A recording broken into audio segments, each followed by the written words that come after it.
गुरुदेव जय गुरुदेव जय गुरुदेव जय गुरुदेव जय गुरुदेव नाम किसका प्रभु का जय गुरुदेव नाम किसका प्रभु का जय गुरुदेव नाम किसका प्रभु का प्रभु का प्यारा नाम जय गुरुदेव सर्व सत्संग सत्संग रात्रि परमात्मा सर्व सेवा आप लोग कर रहे हो ये बड़े सवाल की बात है। ये सेवा सबको अर्चना नहीं मिलती। जो करोड़ों जन्मों की तपस्या, करोड़ों जन्मों के पुण्य, करोड़ों जन्मों की सेवाएं जब जीव की एकत्र हो जाती है तब ये पावन पवित्र घड़ी परमार्थी सेवा की होती है। सेवा कलयुग में प्रधान हो गया क्योंकि जीव उतना कमजोर है, यह शक्तिहीन बलहीन चरित्रहीन है, लिहाजा यह आध्यात्मिक तरक्की हासिल नहीं कर सकता।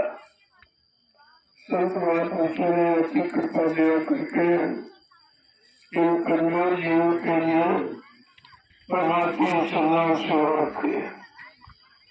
और शरीर इंद्रियों से जो भी आपने बड़े पाप कर्म किए उसी के गंदगी चढ़े मन पर तो मन अच्छे सच्चे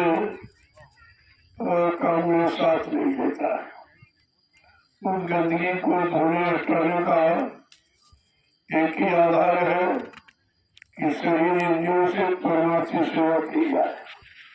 जिस सेवा के करने में कोई आपका निजी स्वार्थ नहीं, कोई लोभ लालच आपको नहीं, कोई किसी चीज की इच्छा नहीं है, केवल आदेश हुकुम समझ कर आप उसका पालन करते हो।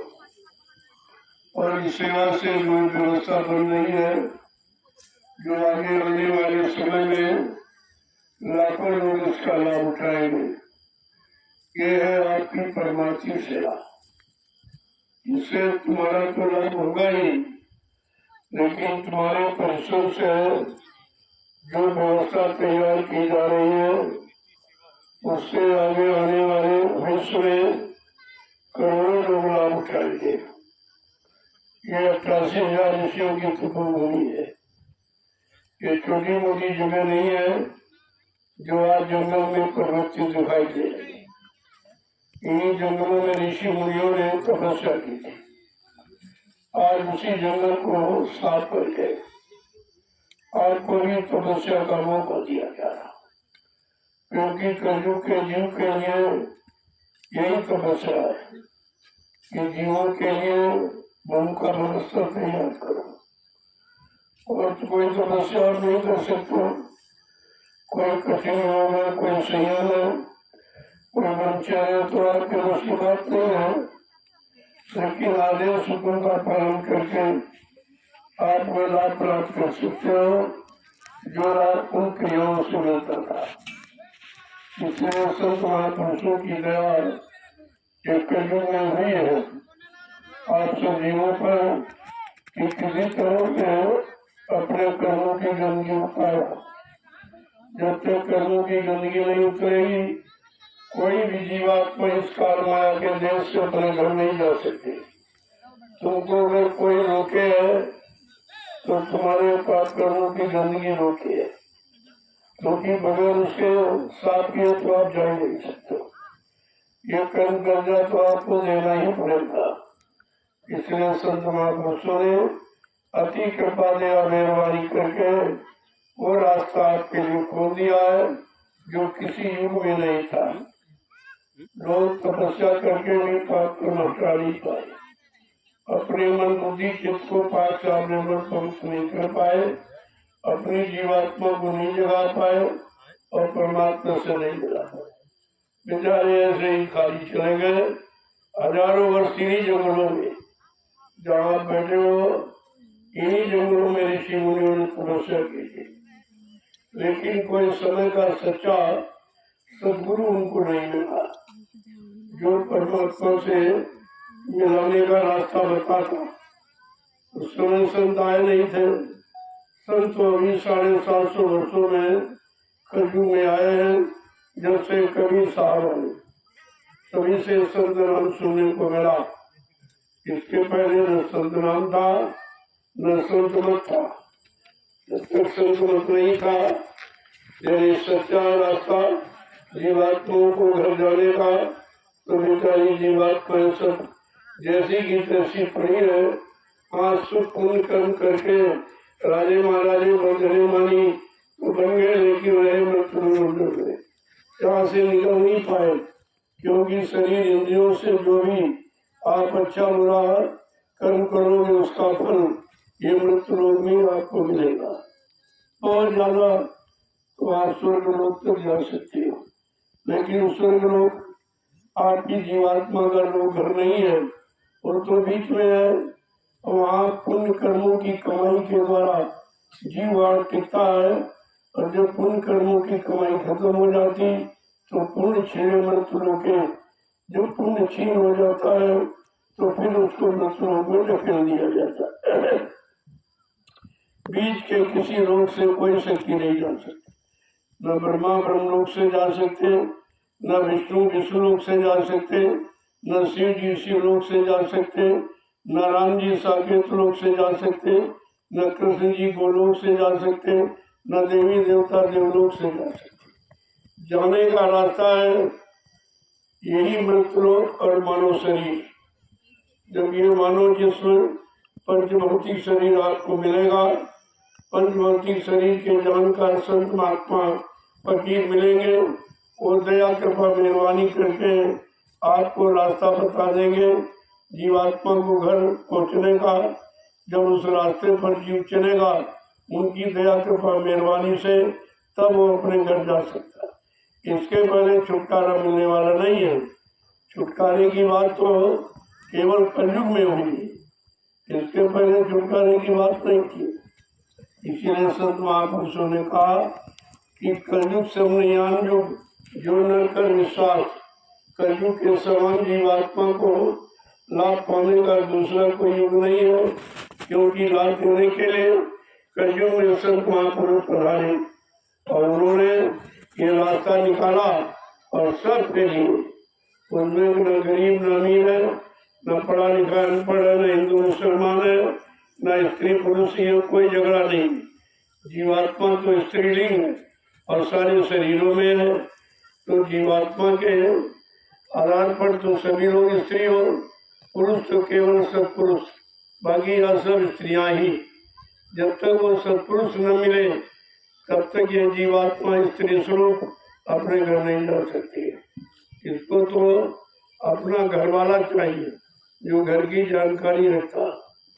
ये सब सत्संग माध्यम के द्वारा संत महापुरुषों ने जीवों को ये समझाया कि भाई कलयुग में ऐसा रास्ता है जो जिस रास्ते पर चलकर जीव परम गति को प्राप्त कर सकता है, आवागमन से रहित हो सकता है, जन्म मरण से छुटकारा पा सकता है, और शारीरिक इंद्रियों का कोई ऐसा कर्म शुभ अशुभ नहीं है जिसके द्वारा तुम्हारी जीवात्मा का उद्धार हो सके।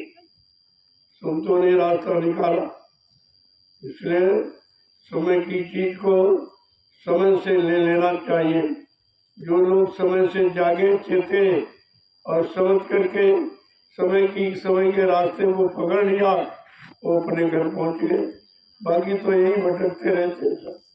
बड़े बड़े राजे महाराजे बादशाह धनीमान आज भी नरकों में पड़े हैं, यमराजा की जूतियों की मार खा रहे, कोई बचाने वाला उनको नहीं है। बचाता है कर्म, और वो कर्म यहाँ कोई जानता नहीं है जिसे जीवात्मा को बचाया जा सके। तुम तो शरीर इंद्रियों वाले कर्म जानते हो, आत्मिक कर्म तो आप जानते नहीं हो कि आत्मा का कर्म क्या है। आत्मा का कर्म ही परमात्मा से मिलाता है, और शरीर इंद्रियों का कर्म तो यही आपको भोगों से मिलाएगा, यही भोगों में फंसा के रखेगा, इससे आप कभी निकल नहीं पाते।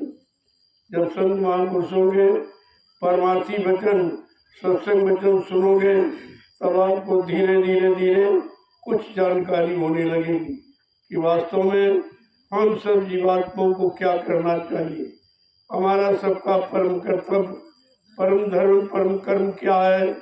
ये तो जानकारी जब मिलेगी जब संत महात्माओं के करीब आओगे, शरण में रहकर उस दिन सैनी सत्संग सुनोगे, सेवा करोगे, फिर आपका मन भजन में लगेगा, तब तुम समझ पाओगे कि असली चीज क्या है, असली काम क्या है, असली घर क्या है, असली मालिक क्या है, तब आपकी समझ में आएगा। इसके पहले किसी भी ने समझ नहीं पाया, न ज्ञानी न ध्यानी न विज्ञानी, ये कोई नहीं समझ पाए, क्योंकि भौतिक जगत की जानकारी तो सबको हो जाती, लेकिन आध्यात्मिक जगत की जानकारी बिना संत महापुरुषों को किसी को हो ही नहीं सकती। और संतों की पहचान आपको है नहीं, क्योंकि वो बहुत सीधे साधे सरल सादगी में रहते हैं, सरल भाषा का प्रयोग करते हैं, उनमें कोई बनावट, कोई दिखावट, कोई सजावट नहीं होती, इसीलिए लोग समझ नहीं पाते। वो तुम्हारे जैसे तुम्हारी स्थिति में रहकर जीवों को जगाते रहते हैं, धीरे धीरे धीरे अपनी शक्ति और बल देकर उनको खड़ा करते हैं और धीरे धीरे चलाते हैं और घर की तरफ मुखातिब करते हैं। ये उनकी अंदरूनी दया होती है। जब आप लगे रहोगे, आते जाते रहोगे, तो ये धीरे धीरे सब आपकी समझ में आ जाएगा। तो बाकी तो नहीं समझ सकते हो, क्योंकि रास्ता न सतयुग में था, न त्रेता, न द्वापर। ये रास्ता कलयुग में खुला जीवात्माओं को घर जाने का। पहले स्त्री तन में रहती थी, चाहे वो पशुओं में हो, चाहे पक्षियों में हो, चाहे जंगली जानवरों में, कीड़े मकोड़ों में, ये उस समय नियम था। लेकिन कलयुग में जब संत पधारे, उन्होंने कानून बदल दिया कि जीवात्मा तो हर शरीर में है, और हर शरीर में जो जीवात्मा है, तो उन जीवात्माओं को पूरा अधिकार है अपने मालिक से मिलने का। ये तो काल माया की चालाकी, होशियारी, उसने फंसाने के लिए शरीर को दो भागों में बांट दिया, एक स्त्री तन, एक पुरुष तन। और स्त्री पुरुष में फंस गई, पुरुष स्त्री में फंस गया। ये तो फंसने बदलाने का रास्ता है, लेकिन संत महापुरुषों ने उसी रास्ते से धीरज से आपको निकालना शुरू किया, और धीरे धीरे धीरे धीरे वो कर्म सिखा के, करा के आपको निकाल देंगे। न तुमको जानकारी हो पाएगी और परेशानी कोई होगी, न काल को होगी। वो काल की व्यवस्था को बिगाड़ते नहीं, धीरे धीरे अपनी व्यवस्था को लागू करके और जीवों को घर पहुंचाने का काम करते रहते, जिनको काल समझ नहीं पाता। दयाल की ऐसी दया कृपा मेहरबानी होती जिसको काल नहीं समझ। काल शक्तियां भी नहीं समझ सकती और तारीफ शक्तियां भी नहीं समझ सकती। उनकी जितनी भी सीख और शिक्षा, तालीम और बिल्कुल परे, सब से अलग, लेकिन धीरे धीरे धीरे तुम्हें सिखाते रहते, क्योंकि तुम्हारे में शक्ति सामर्थ्य नहीं है कि एक बार की आप कर सको, एक बार की चल के घर पहुंच जाओ।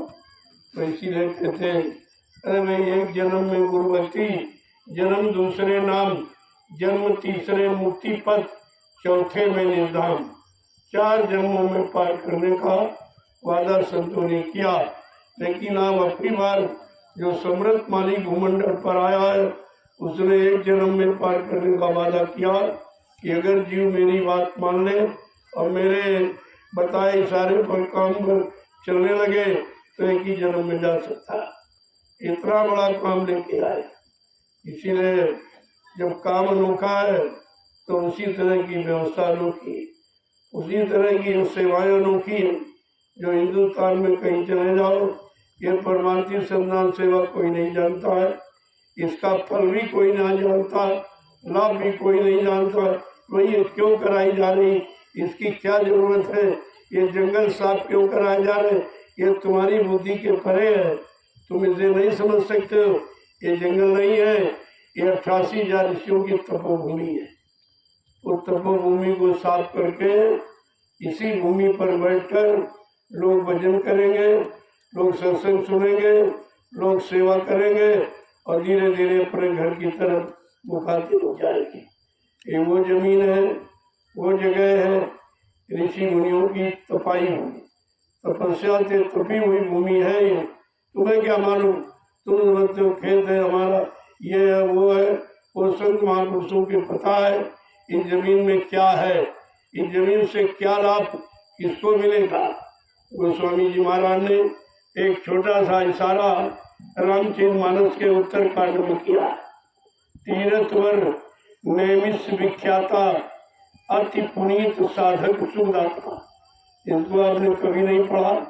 रामचरितमानस क्या कह रही है कि नैमिषारण्य ये सभी यानी मतलब तीर्थों का राजा है। ये नैमिषारण्य तीर्थों का राजा है।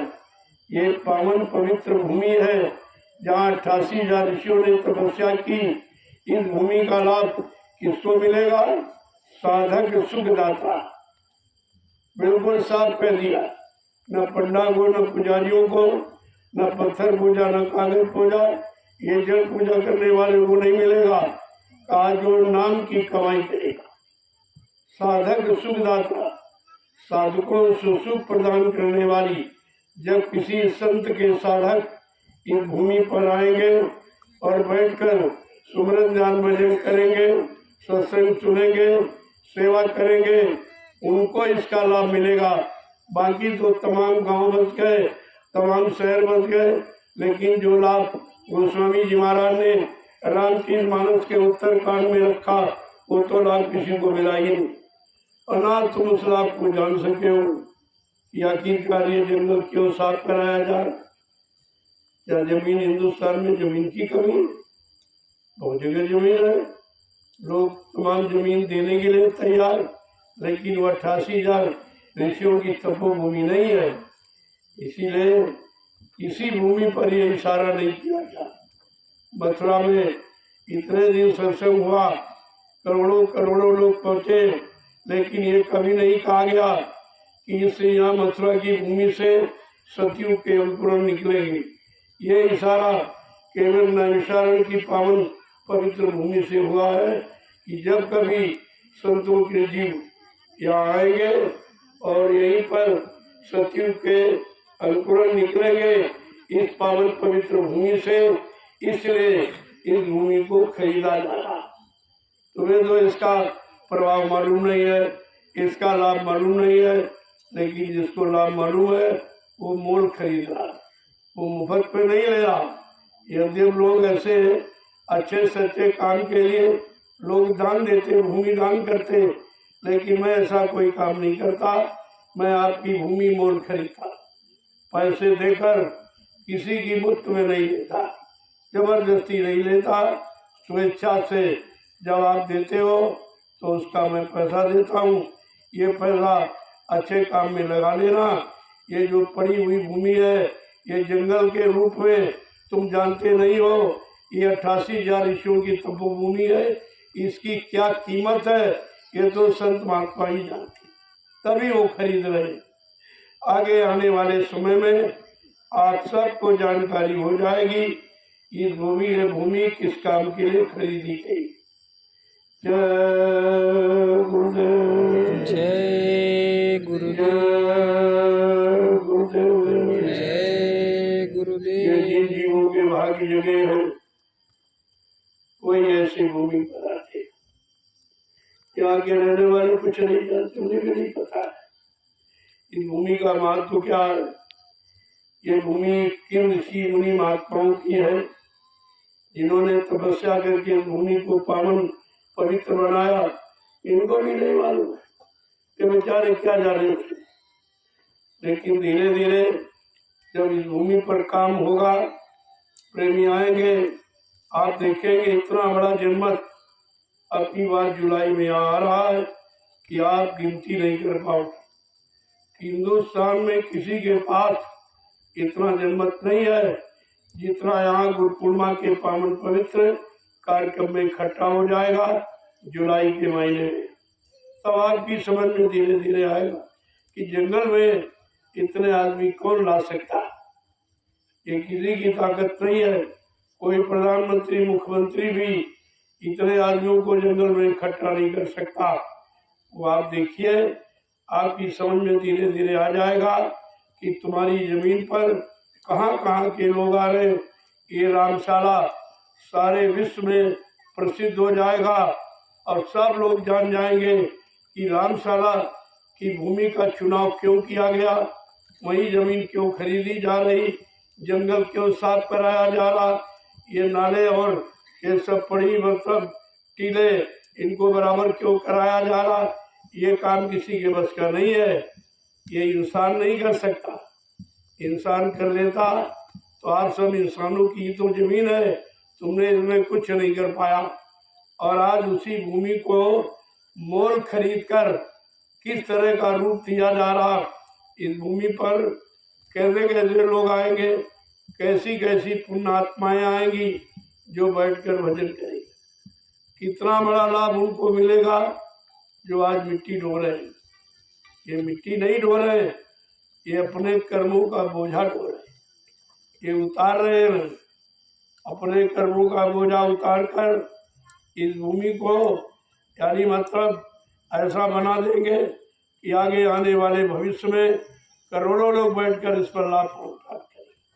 ये छोटा मोटा लाभ नहीं है, धीरे धीरे देखते जाइए। जिन लोगों ने जमीन दी उनका भी भाग्य है, उनकी जमीन अच्छे काम में लग रही। जमीन तो यही रहेगी, कोई उठा के थोड़ी ले जाएगा, वो तो रामशाला में ही रहे। लेकिन तुम समझ नहीं पा रहे हो, समझ जाते तब तक पता नहीं कितना कामयाब हो जाता। लेकिन धीरे धीरे हमें कोई जल्दी नहीं है। जल्दी तुमको होने चाहिए कि खराब समय अच्छे समय में बदल जाए, बीमारी खत्म हो जाए, लड़ाई झगड़े पारस्परिक समाप्त हो जाए और ये मार का। लेकिन आप में कोई जागरूकता नहीं है, आप समझ ही नहीं पा रहे हो। तो मैं जब अकेले कर रहा हूँ तो थोड़ी देर लगेगी, अगर सब लोग खड़े हो जाओ तो ये काम बहुत जल्दी हो जाए। लेकिन इस काम को कोई रोक नहीं सकता, इतनी रफ्तार से हो रहा। अध्यात्म की जड़ें इतनी मजबूत तरीके से ये गाड़ी जा रही जो कोई हजारों वर्षों तक उखाड़ नहीं पाएगा। जय गुरुदेव, जय गुरुदेव, जय गुरुदेव, जय गुरुदेव। इतने प्रभु अपने काम में लगे रहो। इधर उधर में जागो था, यह व्यवस्था कोई जानता नहीं है जो तुम्हारे को सहयोग करेगा। उन्हें खुद ही नहीं पता, अगर पता हो जाए तुम्हें थोड़ी करने देंगे। और इनको अगर जगा दूं तो ये सब आगे बढ़ जाएंगे, तुम्हें सेवा भी नहीं मिलेगी। इसलिए इनको तो रखा गया है, इनको चुटकी बजाते जगा दिया जाए। लेकिन पहले आपको जगाना है, आज से काम करवाना है, आपके कर्मों का बोझा उतारना है। इसलिए चुपचाप अपने काम में लगा रहो। ये जान जाएंगे तो भी तुम्हें करने ही नहीं देंगे, तो इनको अनजान ही रहने दो और अपना काम बना लो धीरज से। ये मिट्टी डालकर, ये मिट्टी खोदकर कितना सरल काम है। अगर कर्मों का बोझा बता दिया जाए तो आप यही कहोगे हम तो कभी पारे नहीं जा पाएंगे। इतना जबरदस्त बोझा, जितने जन्म लिए अच्छे कर्म कभी किए ही नहीं, क्योंकि अच्छे कर्म कराने वाले संत महात्मा कभी आए ही नहीं थे, तो तुम अच्छे कर्म कैसे करते। तो इसलिए धीरे से तुम अपना काम बना लो और दुनिया को लोग तमाशा देखते रह जाएंगे, तुम्हारा काम हो जाएगा। जय गुरुदेव, जय गुरुदेव। इतनी बड़ी मात्रा में लोग चले आए। अभी मैंने कोई इनको बुलावा नहीं भेजा, मैंने कोई आदेश नहीं दिया। आदेश तो गुरु पूर्णिमा का, लेकिन उसके पहले ही छोटे मोटे कार्यक्रम की भीड़ यहाँ हो रही है। और ये जानते हैं कि गुरु पूर्णिमा में तो बहुत भीड़ हो जाएगी, तब ये सेवा आपको नहीं मिल पाएगी। ज्यादा लोग आ जाए तो सेवा आपको कहाँ मिलेगी। इसलिए सेवा का तो असली समय यही कि जब भीड़ कम है तो आपको सेवा मिलेगी। गुरु पूर्णिमा में तो करोड़ों लोग आ जाएंगे, तब आपको न डलिया न फावड़ा न बोरी कुछ नहीं मिल पाएगी। तो इसलिए अभी समय है, जो प्रेमी कुछ सत्संग सुने, कुछ जानते हैं, कुछ नहीं सेवा की महिमा को समझते हैं, वो धीरे धीरे सब चले आ रहे हैं। मेरा बुलाए सवाल है, ये आप देखो, अगर बुला दूंगा तो इतनी भीड़ हो जाएगी, यहाँ जगह नहीं होगी। अभी जगह बहुत कम है। आज तो बोलते होते कि बाबा जी अकेले इतनी जगह, अरे मैं कोई अपने लिए थोड़ी बना रहा, ये तो आगे आने वाले लोगों के लिए जगह बनाई जा रही। आ जाएंगे तो कहाँ बैठाला जाएगा, कहाँ सत्संग सुनाया जाएगा, कहाँ बैठ के भोजन करेंगे, जैसा मैदान कहाँ जाएंगे, नहाने धोने की क्रिया कहाँ करेंगे, ये सब जरूरत है। इसीलिए तो आपको पैसे देकर आपकी भूमि को धार्मिक कार्य में लगाया जा रहा, उसका भी लाभ आपको मिले, पैसे भी मिलेंगे और लाभ भी मिलेगा, क्योंकि आपकी जमीन एक अच्छे काम में लगाई जाए। जहाँ कोई नहीं आता था, चिड़िया लिया, इसके अलावा कोई आता नहीं था, अब उस भूमि पर करोड़ों लोग आएंगे, ये कम है। पहले समझो इसको कि जिस भूमि पर कोई नहीं आया, जंगली जानवरों के सिवा इस जंगल में कोई नहीं आया, और आज करोड़ों लोग आ जाएंगे, ये छोटी मोटी बात है। समझने का प्रयास करो, भगवान ने बुद्धि दी है तो अच्छे सच्चे काम को समझो, न समय निकल जाएगा, ऐसे ताकते रह जाओगे, कोई लाभ आपको मिल नहीं पाएगा। फिर आप ये नहीं कह सकते हो अरे भाई हमको बताया नहीं था, तुमको बताया नहीं, तुम्हारी जमीन ली जा रही और एक अच्छे धार्मिक कार्य में लगाई जा रही, और बदले में आपको अच्छा पैसा भी दिया जाए। ये शुद्ध पैसा, ये शराबी कबाबियों का पैसा नहीं है, ये गरीबों का है, जो हमारे हाथ में 10, 20, 50 रुपए देता है, मैं वही यानी संपत्ति आपको देता हूँ कि किसी काम में लगा दोगे तो दूनी चौगनी हो जाएगी, लेकिन अच्छे काम में। शराब कबाब और झूठ छल कपट में तो घाटा हो जाएगा, तो नुकसान हो जाएगा, लेकिन अच्छे काम में, बाल बच्चों के पालन पोषण में, बाल बच्चों के लिए कोई व्यवस्था बना लो। अरे जमीन इतनी पड़ी है, इतनी जमीन देकर आप कोई अच्छी जमीन ले लो जिसमें 4 दाने आपके पैदा होने लगे। यहाँ तो कुछ हो नहीं रहा, ये कितने वर्षों से पड़ी है, अगर हिसाब लगाओ तो तुम्हारा कितना घाटा हो, लेकिन तुम कभी एवरेज लगाते नहीं, तुम्हें ये मालूम नहीं है ये जमीन की कीमत क्या है। अगर ये मालूम हो जाए तो इतने दिनों से आपने कितना नुकसान किया, और अब भी नुकसान कर रहे हो। मैं तो तुम्हारी जमीन की कीमत दे रहा हूँ, ये कीमत कहीं और अच्छी जगह जमीन खरीद लो, या शहर कस्बों में बाल बच्चों के लिए कोई दुकान की जमीन खरीद लो, तो 4 पैसे आपके पैदा होने लगे। यहाँ तो कुछ होता नहीं, और ये जमीन मैं धार्मिक कार्य में लगा दूँ, यही रहेगी, जमीन कहीं नहीं जाएगी, और रामशाला में ही रहेगी, रामशाला के नाम से रहेगी। लेकिन आप समझ ही नहीं पा रहे हो, अरे वही जमीन कोई मैं समेट के थोड़ी चटाई तो नहीं समेट के ले जाऊंगा उठाकर, ये तुम्हारे काम आएगी, और पैसा अलग से दे रहा हूँ, बात को पहले समझिए। जय गुरुदेव। जय गुरुदेव। जिनको आप दान देते हो 2 पैसे लेता है तो मैं तो आपको पूरी कीमत भी दे रहा हूँ, और आपका दान भी समझ रहा हूँ कि एक अच्छी काम में आप लगा रहे हो। मैं तो चाहता हूँ इस भूमि पर ऐसा काम कर दिया जाए कि रामशाला का नाम, और यहाँ रामशाला में रहने वाले लोगों का नाम बड़ी श्रद्धा से लोग लेंगे, लेकिन तुम हमारी बात को समझ ही नहीं पा रहे, हमारे काम को समझ नहीं पा रहे, क्योंकि तुमने जीवन में कभी ये काम किया नहीं। इतनी सच्चाई ईमानदारी से तुमने कभी जीवन में तुम रहे ही नहीं हो, तो तुमको इसका स्वाद नहीं मालूम कि सच्चाई ईमानदारी मेहनत किसे कहते हैं।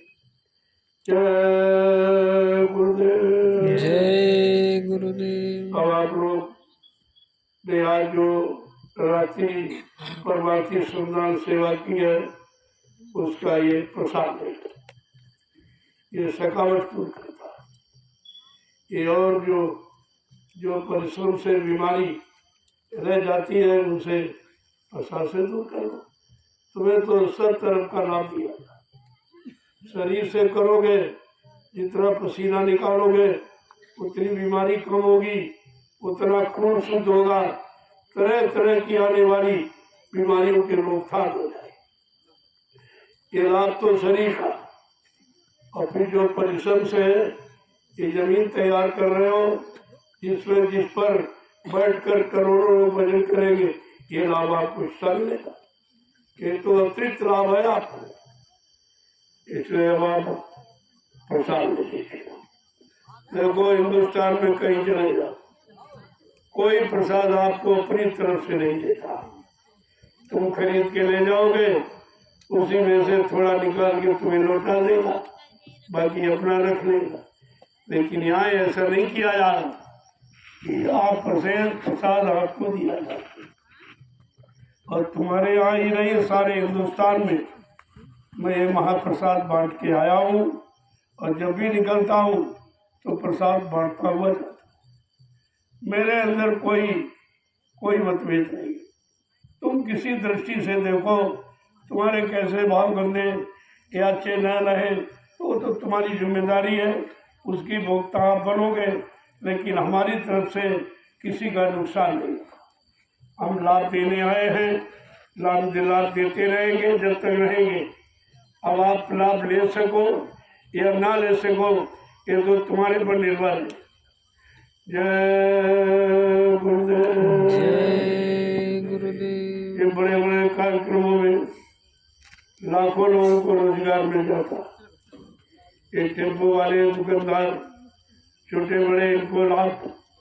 मैं कोई इनसे किराया नहीं लेता, कोई बिजली पानी का पैसा नहीं लेता, कोई भंडारे में भोजन का पैसा नहीं लेता। ये कहीं चले जाओ दुनिया में, किसी मेले में ये काम आपका नहीं, ये कोई नहीं करेगा। ये सब काम से आपको पहचान करनी चाहिए। अरे भाई, ये कैसा काम हो रहा जंगल में? सबको भोजन, सबको नाश्ता, सबको दवाई, सबको बिजली पानी, सबकी व्यवस्था। ये तो शहरों में, बस्तियों में नहीं है जो जंगल में हो रहा। फिर भी तुम्हारी बुद्धि नहीं काम करती। ये कैसे किया जाए? तुम्हारा 10 लोगों का परिवार है, परिवार चलाना मुश्किल है आपको।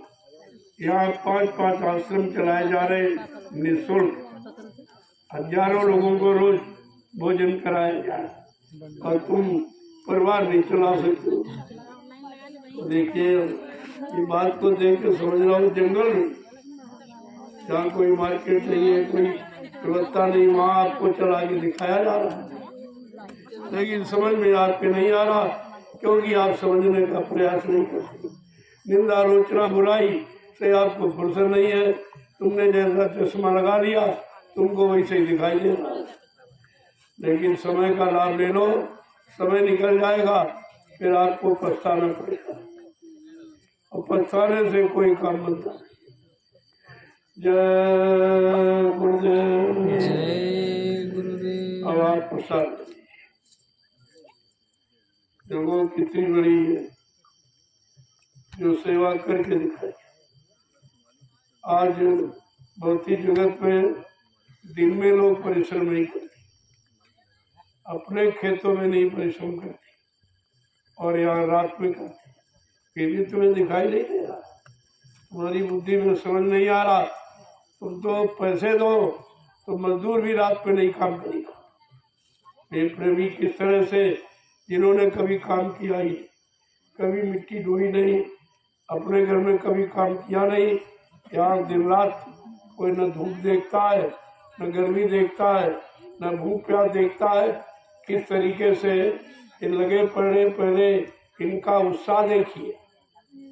ये सब तरह की शिक्षा आपको दे रहे हैं, लेकिन तुम खाली की खाली रह जाओगे, क्योंकि तुमने बुराई करने का चश्मा लगा रखा है। बुराई के अलावा तुम्हें अच्छाई दिखाई नहीं देती। जय गुरुदेव। जय गुरुदेव। जय गुरुदेव। जय गुरुदेव। जय गुरुदेव। नाम किसका? प्रभु का प्यारा नाम। जय गुरुदेव। एक बार जोर से बोलो, जय गुरुदेव। सब मिल बोलो, जय गुरुदेव।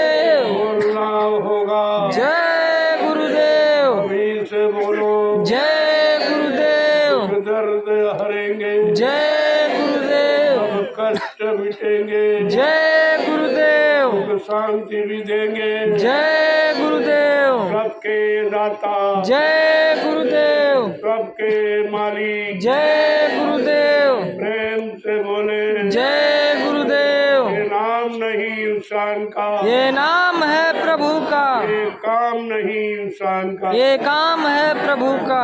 प्रेमियों, ये कितना पुराना जंगल, हजारों वर्षों का, लेकिन कोई कीड़े मकोड़े नहीं निकले, कोई सांप बिच्छू गुजर नहीं निकलता, क्योंकि वो खुश हो रहे हैं कि आज हमारे घर में ये पावन पवित्र नाम की गुहार पुकार लग रही। ये जय गुरुदेव नाम किसी आदमी इंसान महात्मा का नहीं है, ये है उस परम पिता परमात्मा का नाम, प्रभु का नाम है। और प्रभु की सारी सत्ता है, तो सारी सत्ता के जीव ये प्रभु नाम सुनने के अधिकारी हैं। इस जंगल में प्रभु नाम का कोई प्रचार कभी नहीं किया, न कोई कर सकता था, न कोई आया और न कोई आएगा। इसलिए इस जंगल में रहने वाले जीवों को भी ये नाम सुनाया जा रहा कि तुम भी सुन लो, तुम्हारा भी कल्याण हो जाए। तो इतना देखो सफाई हुई है, कोई एक आध सांप बिच्छू मिला देखो, ये सब खाली करके चले जाते हैं कि हमारी भूमि पर कितने हजारों वर्षों के बाद आज पावन पवित्र कार्य हो रहा है। वो भी बेचारे खुश हैं और खुशी से अपने घर मकान को खाली करके हट जाते हैं कि इस पर सेवा हो जाए, इसकी सफाई हो जाए और फिर बाद में अंदर वो फिर रहने लगेंगे। उनको कोई बगाड़ थोड़ी जाएगा, ऊपर आप रहिए अंदर वो रहेंगे, सब रहेंगे, ऐसा नहीं है। जय गुरुदेव। जय गुरुदेव। अब आप लोग प्रसाद लीजिए।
अच्छा देखा, ठीक है, तो ठीक है।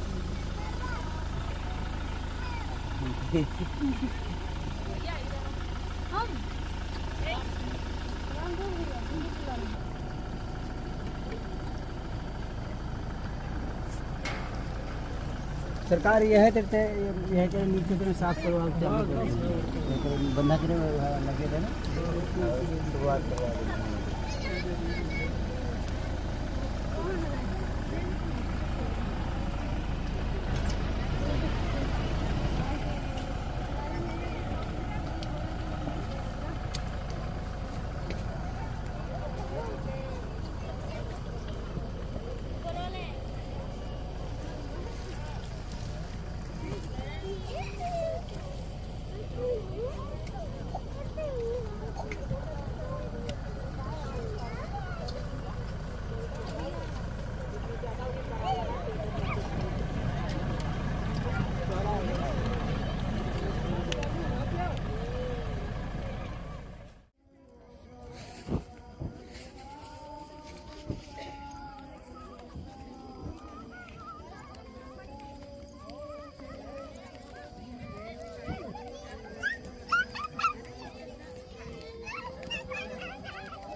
मिट्टी से हम ज़्यादा लोग आए हैं सब लोग वही।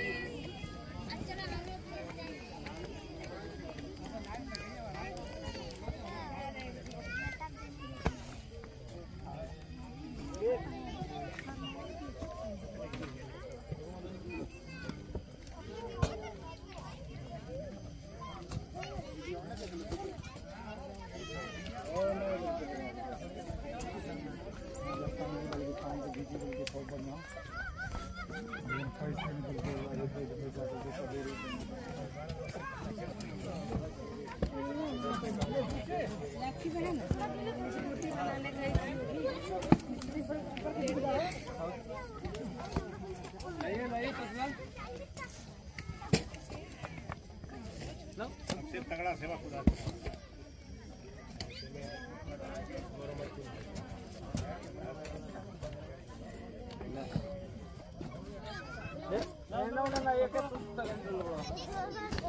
दोसर ना हुए तर लग बा।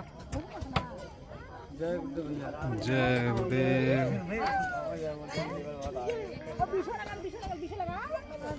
लाओ बच्चे इधर लाओ। चल लाइए।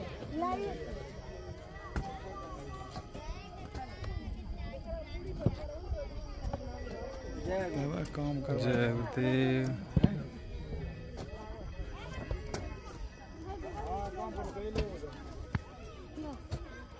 जय गुरुदेव। जय गुरुदेव। जय गुरुदेव। जय गुरुदेव। जय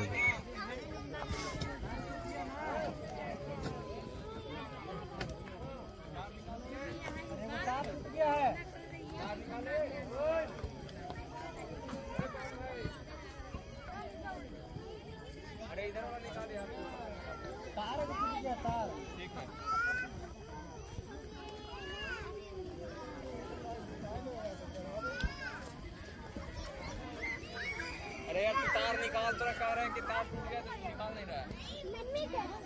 हाँ निकाल इधर वाला।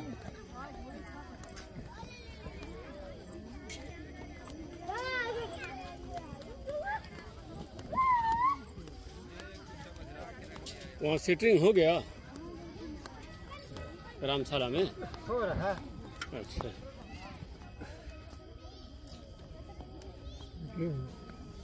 लीजिए भैया हमारा भी आ जाए। जय गुरुदेव। जय गुरुदेव।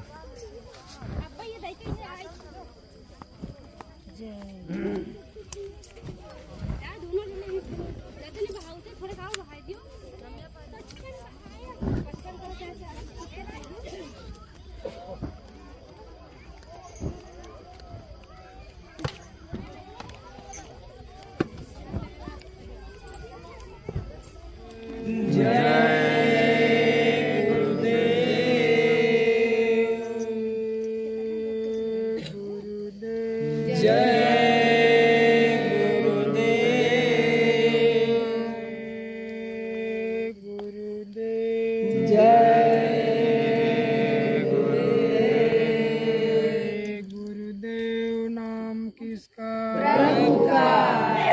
जय गुरुदेव नाम किसका? प्रभु का। जय गुरुदेव नाम किसका? प्रभु का। प्रभु का प्यारा नाम। जय गुरुदेव। आरती करूं गुरुदेव की जीवन भेद बतायो। आरती करूं गुरुदेव की जीना भेद बतायो।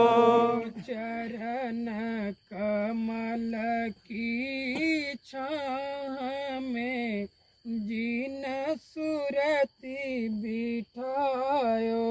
चरण कमल की छाह में जिन सुरति बिठायो।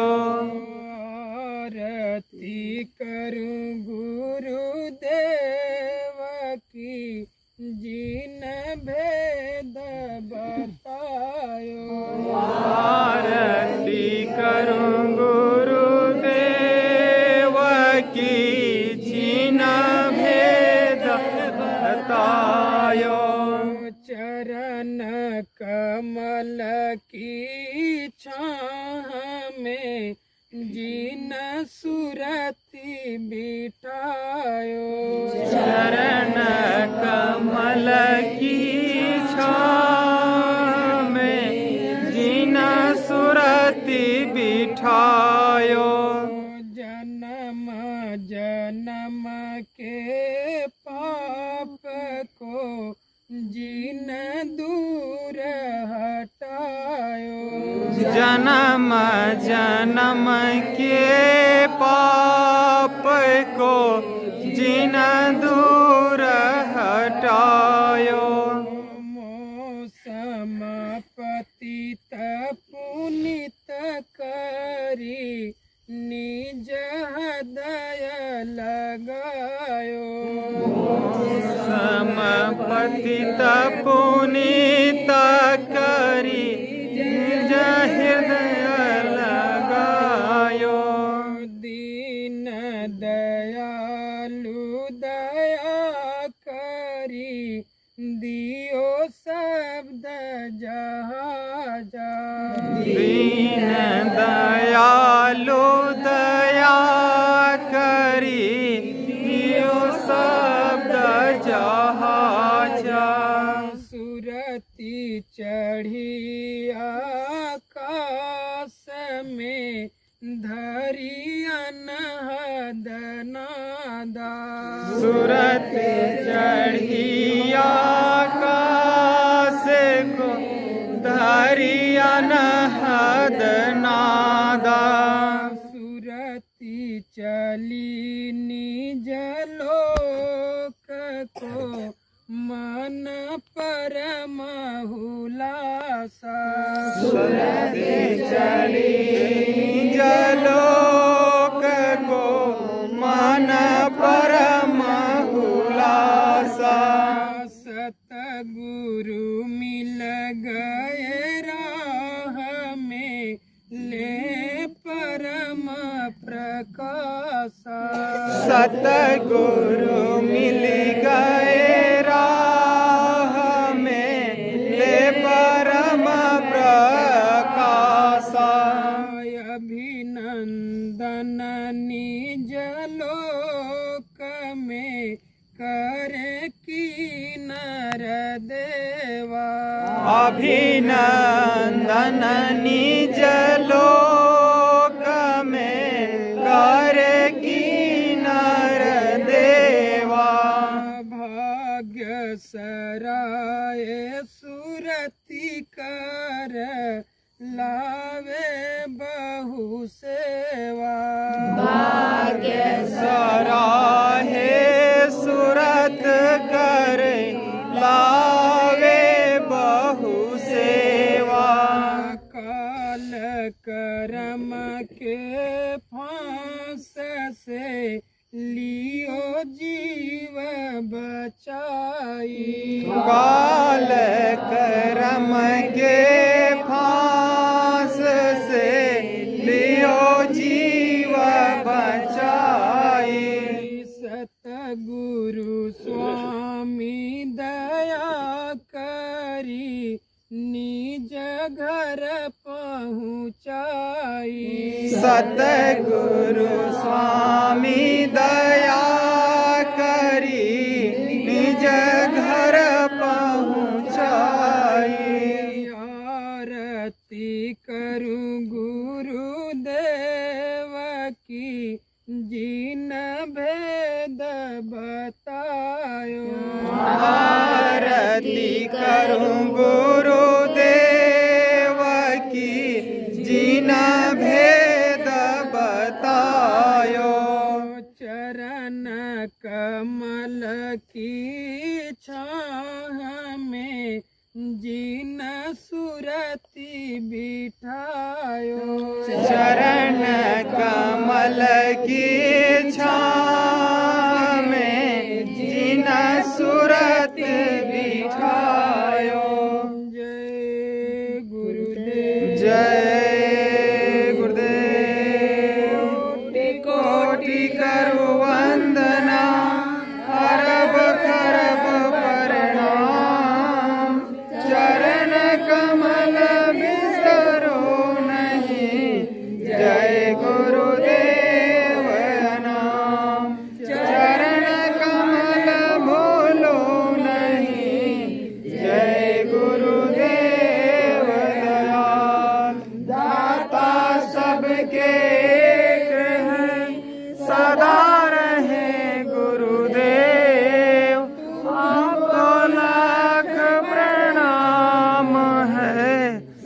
सतगुरु जय गुरुदेव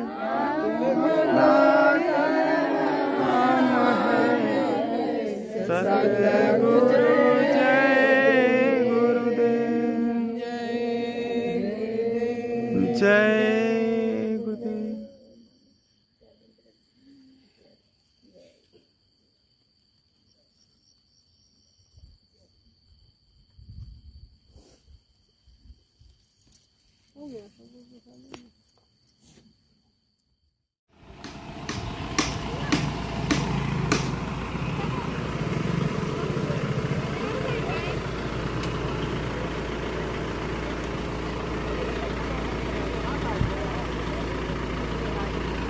कोई बात है।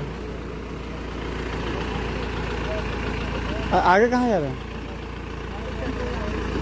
ऊपर ऊपर पूरा काटी वाटी बिछा हुआ है।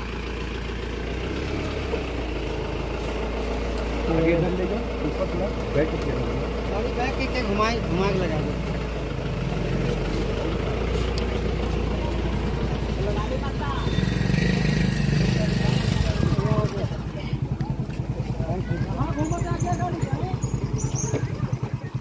देखो डिब्बू भी टूटा ध्यान दिवाइएगा। जाएगा खुदवे पर।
हम नहीं दिखे गाड़ी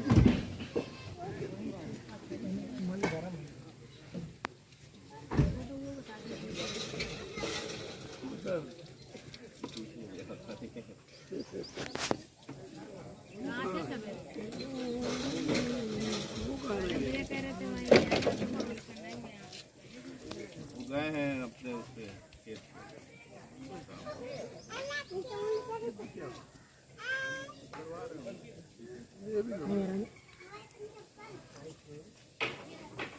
आ जाता पीछे वाला पहले खोल के रखे ना हल्का सा। दब गया पहले से।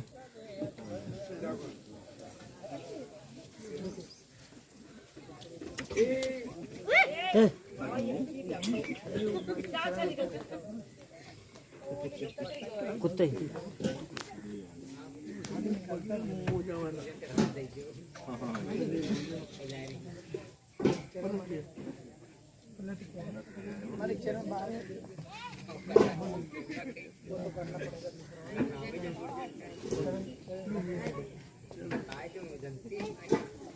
पीछे वाला उठा के रखिएगा भैया। थोड़ा जगह कम हो जाता है।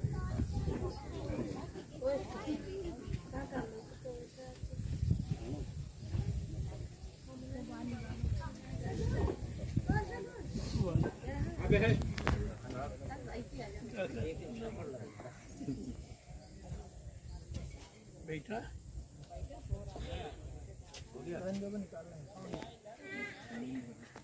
निकालना नहीं, जूता नहीं निकालना। हाँ फिर 1 घंटे लगेंगे।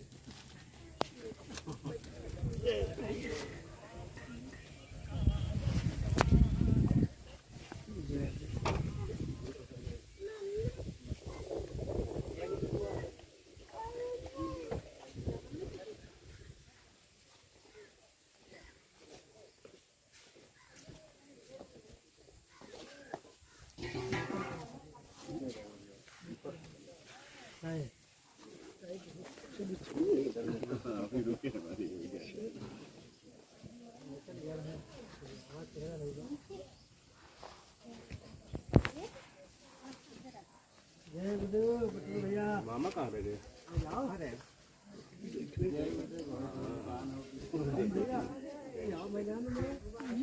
निकाल दिए पहले।